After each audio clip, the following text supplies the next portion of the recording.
Hi everyone, SPLA Man is here out in nature, and sometimes when you're out in nature you have some deep thoughts, right? Like for me it's what's happening in the world of Microsoft, right? Is SPLA going away? You know, I get asked that question a lot, and I guess if I were to put on my Microsoft hat, which I used to have one, threw it in the trash once I got audited, but yeah, if I were to put on my Microsoft hat, I would say this: look, their ideal situation is for all hosters to use Azure. Big surprise. So in other words, they don't want you to be a SaaS provider, even an infrastructure provider. They don't want you to be a managed service provider, right? So if you look at all the changes, and I mentioned this before, like the flexible virtualization, CSP hoster, that's all about the end customer. So, you know, in the world of Microsoft, right, like the ideal situation is not necessarily, yeah, of course they want everybody to move to Azure, but the reality is they would prefer maybe a hybrid case, right? Partially Azure, partially on-premise. You know, one of the ways they do that is through Azure Arc, is one way of achieving that goal. The other is, you know, like the CSP hoster program, flexible virtualization, things like that.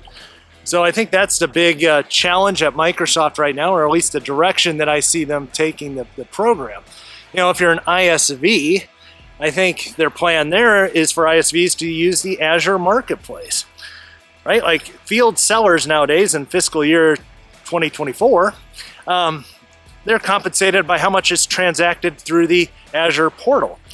And so their plan there for ISVs isn't necessarily to use self-hosted or SPLA. It's really about leveraging Azure.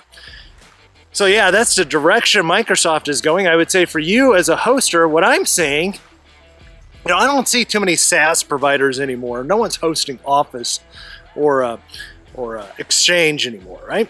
I see infrastructure providers still in existence and still growing, and I think that's the reality of hosting moving forward. Is I see more and more expansion in the infrastructure world of hosting rather than the traditional SaaS or even ISVs. Anyways, guys, that's all I got for you today. The future of SPLA, I think it's a lot of mix. Obviously, Microsoft wants you to use Azure. I think the reality is there's going to be a hybrid case, and I think SPLA is here to stay. Talk to you guys soon.